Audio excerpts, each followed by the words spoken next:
Welcome home to St. Anne's.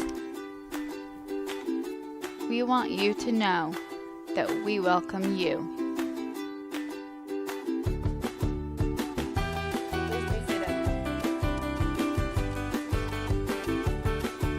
The St. Anne's family welcomes you. Today's gospel is frequently called Join us Sundays at 10 a.m. And in classic religious form, we attempt to clean Jesus up. Let's soften Jesus down. Let's not make Jesus such an extremist because, well, that makes us all a little bit uncomfortable, doesn't it? When we think of Jesus, we think of this very sweet man. He's usually white. He usually has a nice little brown beard, blue eyes. You've seen that Jesus, right? Very sweet. Usually has a little baby on his knee. Turns out Jesus wasn't always that way. And when Jesus wasn't that way, we all get very, very uncomfortable. And clergy most of all, because that means I'm going to have to preach a sermon, which is probably not going to be a very popular one. And as you all know, I really like to be liked, like intensely. And so when I feel uncomfortable, I get extremely nervous because I'm like, what if people don't like what I'm going to say? Like, what if they yell at me about it later? Or worse yet, what if they don't come back? Makes all of us very, very uncomfortable, and clergy probably more than anyone else. And yet every so often, like every Lent, we clergy have to stand up here and talk about the cleansing of the temple. So we do one of two things. We talk about one of the other readings, which is classic. You will know if I'm really uncomfortable with the gospel if I start preaching the Old Testament. And you'll know it's really, really bad if I pull something out of the Psalm. If a clergy person ever preaches on the Psalm, you should go back and look at that gospel again, because there was something that was really, really good. That's kind of a rule.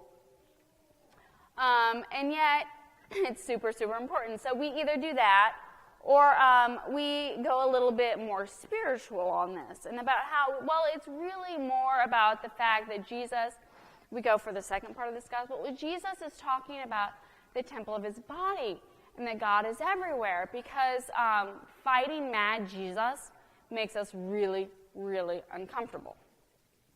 So we're going to talk about fighting mad Jesus because, I like to make y'all really feel uncomfortable. Kind of one of my sports. Okay, so let's talk a little bit more about the history of this passage because that's super, super important. Because we can get hung up on the fact that Jesus just comes, and it's more of a symptomatic thing. He's just irritated about how they're doing things in the temple. They're just not doing it quite right. But really, the message of this is that Jesus comes and he upends the entire system. The very nature of this system is wrong. That's what he's really about here. This is about systemic change and not symptomatic change. And if you're not sure what the difference between those two things are, you can talk to me later about it. But systemic change is change that makes you really, really uncomfortable, and you will fight a tooth and nail to stop it from happening. Symptomatic change is you're like, yeah, that's not so bad. I mean, I can switch from regular coffee to decaf coffee as long as it's only once a day, like after 3 o'clock. I mean, that doesn't mess with my system too much. Systematic change would be my doctor coming to me and saying, you can't have caffeine anymore. At which point I would probably fire that doctor and go get a different one. Does that make sense? The difference between systemic change, big change that changes the entire, what's causing the issue, and symptomatic change, which alleviates that particular issue. Okay? All right. So Jesus is really more focused usually on systemic change, which makes people usually extremely angry, like I would fire my doctor angry. And so, what makes people really, really uncomfortable? When we talk about systemic change in churches or in society in general, because that's really, really close to us and really, really important. And our very being hinges on the way that the church has always been, or the way that our culture has always been, because we're patriots. We just love that bald eagle. Have you ever met a bald eagle? They're horrible. They're mean. Yeah, they're kind of like, they're awful. Awful. Not saying the United States is awful. Merely that I kind of agree with Benjamin Franklin. We should have gone with the turkey.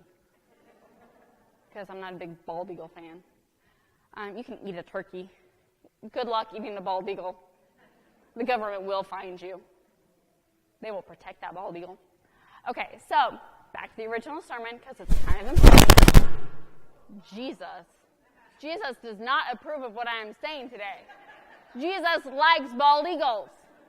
In fact, he likes a bald eagle that's perched on his shoulder holding an AK-47. He's like, yeah, America! That's going to go online and get me in trouble. Okay, back to the original sermon that is less likely to get Meg fired than what I just said. But you're all you. And you're pretty chill about, I'm going to say something crazy every single sermon. You're just used to it by now. Okay, so how the politic of the temple works is this. You got to make sacrifices. I know, that's like really unpopular here because we like animals. The day you ask me to sacrifice an animal up in here is the day I'm just done with this priesthood thing. I ain't got nothing up here on this altar. But you got to, because that's how you let God know that you're willing to sacrifice for him. And it's always a him at this time. Don't get offended. It's him. And so if you're wealthy, you could probably afford cattle, something big. Sheep would be good. Goats are always nice. They don't smell as bad when you're burning them, because you got to burn them too. That's unfortunate. Yeah, I know. Not only you got to slit their throat, it's ugly. Sacrifice is ugly. Glad we don't do that anymore. But if you're poor, you might have to go with something, like pigeons or a pair of doves. You could go with those. But you got to go to the temple at least once a year, and you got to sacrifice something. Here's the clincher. It's got to be an unblemished something. Like, we don't want something with a freckle on it. We want some freckled pigeon. You want a nice pigeon, a matched pair of pigeons. So there are people, you've got the sellers, who he's mad at, and you've got the changers, who he's mad at. And that's two different groups of people. So the sellers are people who are outside the temple because you can get your animals there. Think of how much more convenient you traveling from all over the world to come to Jerusalem once a year will be if you don't have to take your cow with you. It's so much easier. You can get your cow outside the temple. You ain't got to worry about that. And I can promise you that my cows are an unblemished cow. So when you buy my cow and you sacrifice my cow, you know it's going to be okay, because here's a little trick. If you get caught trying to sacrifice something that's blemished, oh, heck no. You send that back. You go get something else that's unblemished, and you come back.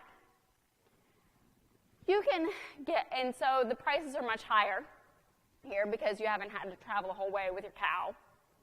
It's usually a bull because, the boy ones are better. You don't want to be born a bull at this time. Trust me. And so you can get it there, and it's going to be unblemished. The thing is, it's going to cost you a little bit more. So you can get yourself, if you're poor, if you can get yourself a pair of doves for roughly 2 days' wages. Not great, especially when you realize you're going to have to do this every year. But you can do it. Now, if you bring yourself your own, and those doves end up being blemished, you're going to have to take them back, and you're going to have to get a new set of doves, which are going to cost you about 40 days' wages. You're poor, mind you. 40 days' wages. It's going to cost you to get these doves. That's just the doves. That's not a good one. That's not a cow. So do you see how, so this is before you even go to, that's the sellers, and then we've got the money changers, because you can't be using Roman money because it's got a picture of the emperor on it. You've got to use appropriate local money that is approved for religious purposes. And remember, all Jews from all over are supposed to be coming to do this, so it's going to be an international money situation. And you got to make sure that you have local currency. That's fine. Don't worry about it. we got some money changers here. You bring your local money, and we will change it for you to make sure there's not a picture of an emperor head on it. Because you can't be like buying your doves with emperor heads. Just cannot be done. But it's fine, because we've got money changers here. Of course, it's going to cost you a little bit. And of course, they might lie to you about the exchange rate a little bit. So you're going to lose some money on that end, and then you're going to lose some money when you have to go buy your doves. It is roughly the equivalent of $3,000 to $4,000 in today's money to spend a day in Jerusalem at the temple. Think about that. And all Jews are expected to do this at least once a year. Now, we're all pretty affluent, middle-class people here at St. Anne's because we live in Lee Summit, and let's be honest, we're Episcopalians, and we like affluence. Can you imagine having every year for one day, one trip, having to spend $3,000 to $4,000? Think about that. Think about that for a second. And you must, for your religion, do this. Can you see why Jesus was irritated? So when Jesus comes to town, because he's a good Jew and he's going to do it every year, he sees this and he recognizes it for what it is. And he feels extremely, extremely angry. Because one of Jesus' big interests is the quality of all. How we're treating the poor, how they're oppressed, making sure that all are seen as equal in God's eyes, and that we are treated that way, and to make sure that religion is accessible to all. We just made it so that religion is not accessible to all because it costs you $3,000 to $4,000 to be a good Jew, at least. And that's if you're not going to get a good thing like a cow or a goat, because we like cows and goats better, because God likes bigger animals and all the blood that they have. I don't know. Anyway, can you see why Jesus is angry? So it goes something like this. Jesus comes in. He sees this all. Does anyone remember, like, a couple of years ago, there was the dress and we didn't know what color it was? Anyone else had a debate about what color that stupid dress was? What was it, like blue or gray or me? I'm a blue person because I think blue is pretty. I see blue everywhere. And so some people see things one way, and some people don't see things the other way. Does that make sense? Okay, so everybody is just used to the way that things are at the temple because that's how the temple must be run. That is how religion is run. That's just how we do it here. Come on. And then Jesus shows up and he sees it differently. He sees it for what it really truly is. And when he sees that, he becomes incredibly angry because it is unjust. It is wrong. And the very system that should be fighting to protect all people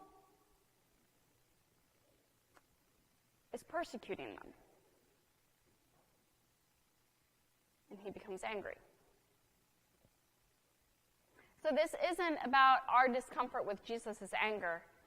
My question to us today is, what are we not seeing?